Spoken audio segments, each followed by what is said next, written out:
यहूदियों में एक समुदाय ऐसा है जो हर हफ्ते 25 घंटों के लिए कम से कम आधुनिक तकनीक से लगभग पूरी तरह दूरी बना लेता है। इस समुदाय का नाम है हरेदी यहूदी समुदाय। करीब 14 लाख इनकी आबादी है। इस कम्युनिटी के जो मर्द हजरात हैं, काले कोट काली टोपी पहनते हैं, दाढ़ी रखते हैं और पूरी कट्टरता से यहूदी धार्मिक नियमों का ये पालन करते हैं। यहूदी मान्यता के मुताबिक ईश्वर ने 6 दिनों में संसार की रचना की और 7वें दिन आराम किया। इसी 7वें दिन को यहूदी शबात कहते हैं, यानी शुक्रवार सूर्यास्त से शनिवार सूर्यास्त तक हर हफ्ते। नियमानुसार इस दिन आप काम नहीं कर सकते, टेक्नोलॉजी का इस्तेमाल नहीं कर सकते। मॉडर्न जिंदगी में टेक्नोलॉजी के बिना क्योंकि काम नहीं चलता, इसलिए अधिकतर यहूदी शबात के इतने सख्त नियम फॉलो नहीं करते, लेकिन हरेदी यहूदी इसे पूरी सख्ती से फॉलो करते हैं।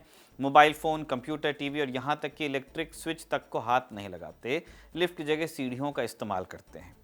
हरेदी यहूदी के लिए शबात का इतना महत्व है कि इस दिन स्विच ऑन ऑफ तक नहीं किया जाता, लिहाजा स्पेशल मेडिकल और सिक्योरिटी सिस्टम बनाए जाते हैं ताकि इमरजेंसी में भी शबात के नियम तोड़ने ना पड़ें। स्पेशली इजराइल में होता है। सोचिए, जो कम्युनिटी इतनी कठोरता से अपने धर्म का पालन करती है, तकनीक का इस्तेमाल नहीं करती, क्या वो जासूसी का काम कर सकती है? इजराइल में ये हो रहा है। खबर है कि हरेदी यहूदी समुदाय के जो मेंबर हैं उनमें से कुछ ईरान के लिए जासूसी कर रहे हैं। टाइम्स ऑफ इजराइल ने रिपोर्ट किया है कि हरेदी समुदाय के लोग सोशल मीडिया के जरिए ईरानी एजेंट्स के झांसे में फंस रहे हैं और अपने देश के खिलाफ ही काम कर रहे हैं। और सिर्फ ये कम्युनिटी अकेले नहीं, बल्कि इजराइल के आम यहूदी भी ईरान के लिए जासूस बन रहे हैं। इजरायली अखबार वाइनेट ने लिखा है कि अक्टूबर 2023 और 12 डे वॉर के बाद से इजराइल में ईरानी जासूसों की संख्या लगातार बढ़ रही है। सिर्फ 2025 में 25 इजरायली नागरिकों पर ईरान के लिए जासूसी करने के लिए मुकदमा चलाया गया। जेरूसलम पोस्ट ने लिखा है कि 2024 की तुलना में 2025 में ईरानी जासूसों की संख्या में 400% का उछाल आया है। अमेरिकी अखबार न्यूयॉर्क टाइम्स ने लिखा है कि पिछले कुछ महीनों में ईरान के लिए सबसे ज़्यादा जासूसी हरेदी यहूदियों ने की थी। इसी समुदाय का एक बड़ा धड़ा इजरायली सेना में शामिल होने का विरोध करता है। अब इसी समुदाय से बड़ी संख्या में जासूस निकल रहे हैं। इजरायल की एजेंसियां लंबे समय से हरेदी समुदाय से डील कर रही हैं, पर अब इस समस्या से निपटने के लिए एक नया रास्ता अपनाया गया है। चूंकि हरेदी बहुत अधिक धार्मिक होते हैं, इसलिए सरकार अब रबाई जो होते हैं उनसे अपील कर रही है कि दुश्मन देश की जासूसी करना पाप है, आप ऐसा कहिए। रबाई मतलब यहूदी धर्मगुरु, जिनकी लंबी दाढ़ी होती है, कुछ की चोटी भी होती है, आपने हो सकता है देखा हो इन्हें। इजराइल में जाने माने रबाई हैं यिगल कोहेन। उन्होंने 18 जुलाई को कहा कि जो लोग ईरान के साथ मिलकर काम कर रहे हैं वो इजराइल के असल गद्दार हैं। ऐसा काम ईश निंदा के बराबर है। तो क्या रबाई की अपील से इजराइल में जासूसी रुक जाएगी? आज के शो में हम इसी बात का पता लगाने की कोशिश करेंगे और साथ में जानेंगे कि ईरान कैसे इजराइल में अपने जासूस रिक्रूट करता है और वो किस तरह के काम जासूसों से ले रहा है वहाँ। नमस्कार, स्वीकार कीजिए निखिल का। आप खबर गांव का डेली इंटरनेशनल बुलेटिन राजदूत देख रहे हैं।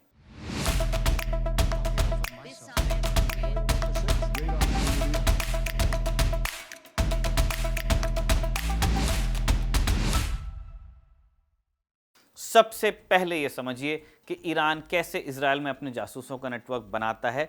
इसकी शुरुआत होती है सोशल मीडिया पर अकाउंट बनाकर। ईरानी सरकार ने फेसबुक, इंस्टाग्राम और एक्स जैसे प्लेटफॉर्म पर पाबंदियां लगाई हुई हैं, लेकिन ईरानी एजेंट्स इन्हीं का इस्तेमाल करते हैं। ब्रिटिश अखबार गार्डियन की रिपोर्ट बताती है कि ईरान इन प्लेटफॉर्म में सबसे पहले किसी न्यूज़ एजेंसी या इजरायली नाम से अकाउंट बनाते हैं ईरानी एजेंट्स, और बड़ी संख्या में इसराइलियों को फ्रेंड रिक्वेस्ट भेजी जाती है। जो इन रिक्वेस्ट को एक्सेप्ट कर लेते हैं उनसे पहले थोड़ी बहुत बातचीत की जाती है। कई मामलों में सीधे कह दिया जाता है कि क्या आपके पास युद्ध से जुड़ी जानकारी है। ऐसा प्रिटेंड किया जाता है कि किसी जर्नलिस्टिक पर्पस से मैसेज किया गया है और स्टोरी छापने के लिए पैसे ऑफर किए जा रहे हैं। अधिकतर लोग इस तरह के मैसेज इग्नोर कर देते हैं, लेकिन जो तैयार होते हैं फिर उन्हें एक टेलीग्राम लिंक भेजा जाता है ताकि आगे की बात सिक्योर तरीके से हो और सरकार को इसका पता भी न चले। इजराइल में टेलीग्राम का लिंक भेजने के साथ ही उन्हें पेपैल या किसी क्रिप्टो करेंसी एप्लीकेशन पर अकाउंट बनाने को कहा जाता है, जिससे उनको फिर पेमेंट्स की जाती हैं। जो लोग झांसे में आकर टेलीग्राम पर शिफ्ट होते हैं उनसे दोस्ती की जाती है। फिर भरोसा कायम करने के लिए एक फेक टास्क दिया जाता है। कैसा टास्क? कि शहर में फलाने पार्क में किसी खास जगह ज़मीन में एक काले रंग का बैग दफनाया हुआ है, उसे आप निकाल कर लाइए। वो आदमी पार्क खोदता है, वो आदमी पहुंचता है वहाँ, ज़मीन खोदता है, लेकिन वहाँ कुछ नहीं मिलता। जब ये बात ईरान में बैठे आदमी को बताई जाती है तो सबूत मांगा जाता है। सबूत के तौर पर इजरायली व्यक्ति उस पार्क का वीडियो फोटो भेजता है और टास्क कंप्लीट होता है।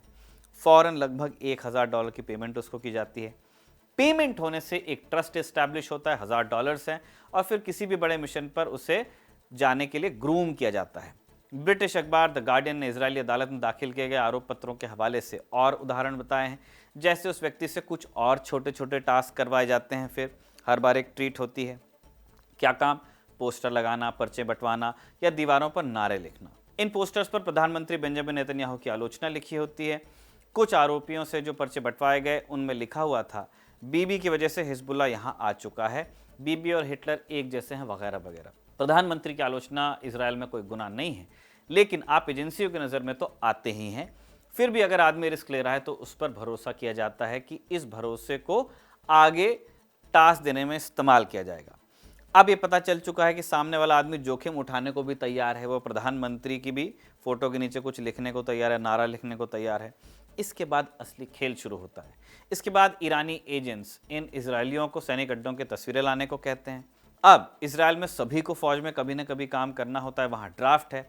अगर सेना में कोई सर्विंग आदमी या औरत ईरानियों के झांसे में आ जाता है तब उनकी चांदी चांदी हो जाती है, क्योंकि खुफिया अड्डों तक उनकी पहुंच फिर आसान होती है। कुछ केसेस में ये तक हुआ है कि एक सैनिक को आयरन डोम की तस्वीर और वीडियो लाने का टास्क दिया गया था। उस व्यक्ति का नाम था रास कोहेन, 26 की उम्र थी उसकी, आईडीएफ में भर्ती था। साल 2019 से 22 तक उसने आयरन डोम यूनिट्स में काम किया। उसकी जिम्मेदारी कमांड एंड कंट्रोल सिस्टम और मिसाइल लॉन्चर के संचालन से जुड़ी थी, यानी वो जानता था कि आयरन डोम बैटरीज कहाँ तैनात हैं, कैसे तैनात की जाती हैं, उनके रडार्स की क्या खूबियाँ हैं, मिसाइल लॉन्च की प्रक्रिया क्या है और किसी हमले के समय पूरी यूनिट कैसे काम करती है। आईडीएफ में टेन्योर पूरा होने के बाद ये व्यक्ति रिजर्व आर्मी में गया, सेना से जुड़ा ही रहा। 6 दिसंबर 2025 को टेलीग्राम पर एक व्यक्ति ने उससे संपर्क किया। उस व्यक्ति ने खुद को ईरान से जुड़ा बताया। इंडाइटमेंट के मुताबिक कोहेन को शुरू से पता था कि सामने वाला व्यक्ति ईरानी खुफिया नेटवर्क से जुड़ा है, लेकिन उसने बातचीत जारी रखी। कुछ समय बाद दोनों के बीच पैसों के बदले जानकारी देने का समझौता भी हुआ। फिर उससे सिस्टम की पूरी कार्यप्रणाली समझाने को कहा गया। अभियोजन यानी जो प्रोसिक्यूटर्स हैं उनके मुताबिक इसने विस्तार से बता दिया कि आयरन डोम बैटरी किन हिस्सों से मिलकर बनती है, रडार की उसमें क्या भूमिका होती है, कमांड पोस्ट कैसे काम करता है, लॉन्चर्स कैसे तैनात किए जाते हैं। जब ये पूरी जानकारियां ईरानियों के पास पहुंच गई तो एक पेमेंट हुआ।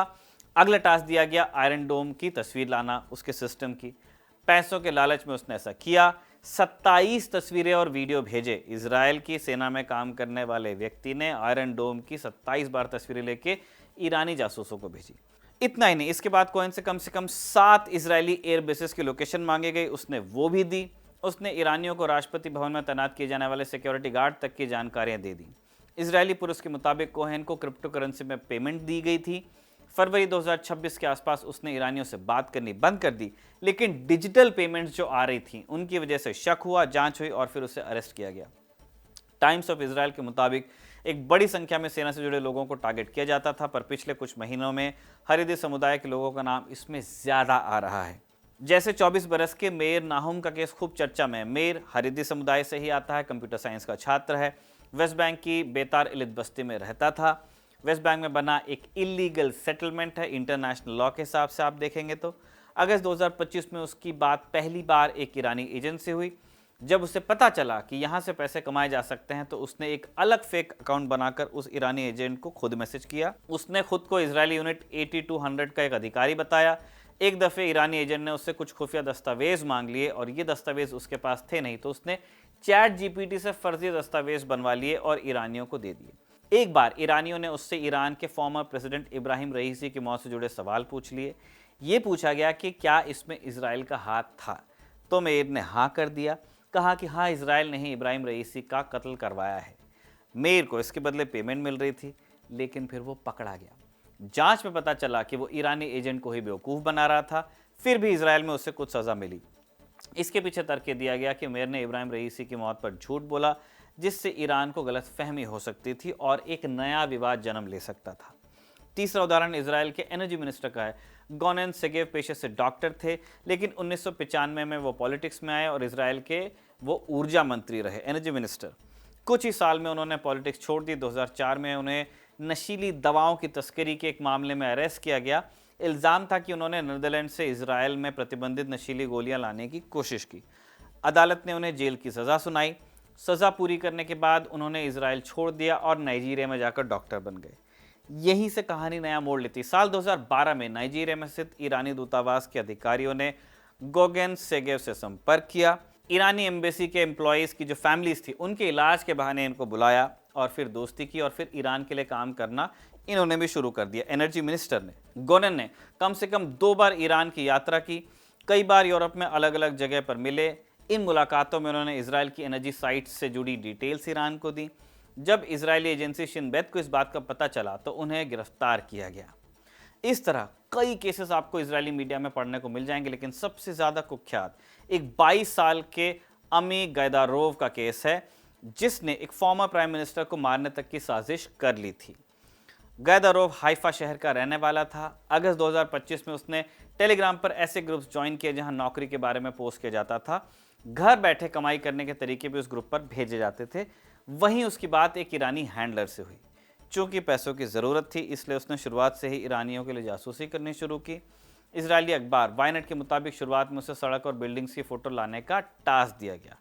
कुछ महीनों बाद छोटे मोटे काम उसने किए और फिर बड़ी रकम के बदले उसने पूर्व प्रधानमंत्री नफ्ताली बेनेट को मारने की डील कर ली थी। सबसे पहले उसने हाइफा में एक अलग फ्लैट किराए पर लिया, जिसे बम बनाने की लैब में बदला गया।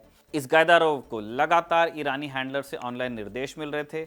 इजरायली पुलिस का दावा है कि उसने लगभग 8 से 10 किलोग्राम TATP नाम का अत्यधिक संवेदनशील विस्फोटक, एक हाईली सेंसिटिव एक्सप्लोजिव तैयार किया। ईरानी हैंडलर ने उसे सबसे पहले टेस्ट करने को कहा। वायनेट की खबर के मुताबिक उसने अपने दोस्त के साथ एक ज़मीन के अंदर बनाई गई पार्किंग में इसका टेस्ट किया।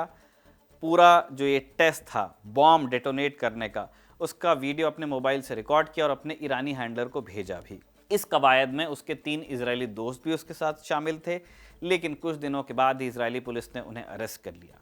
मार्च 2026 में वो अपने साथियों के साथ ही गिरफ्तार हो गया। गैदारोव एक आम यहूदी नागरिक था। पैसों की तंगी की वजह से उसने काम किया।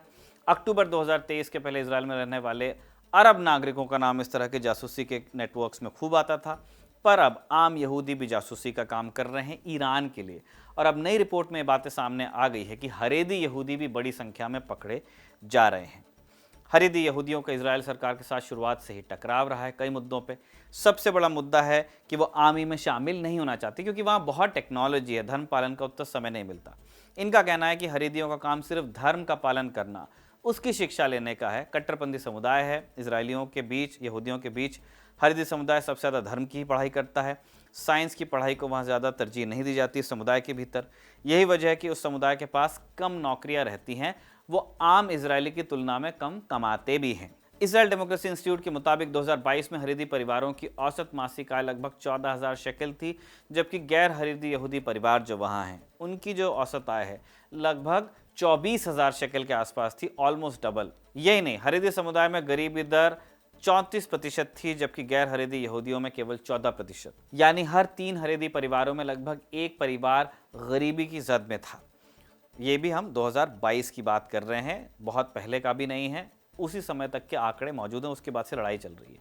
इसलिए जब इस तरह की खबरें आ रही हैं कि हरीदी समुदाय के लोगों का नाम ईरान के लिए जासूसी में आ रहा है, तो हमें इस फैक्ट पर भी ध्यान देना चाहिए कि समुदाय गरीबी से जूझ रहा है। इजराइल किस तरह इस मसले को हल करता है, ये देखने वाली बात होगी। आज का एपिसोड हम इसी इन्फॉर्मेशन के साथ समाप्त कर रहे हैं। कल फिर मुलाकात होगी। देखते रहिए खबरगांव।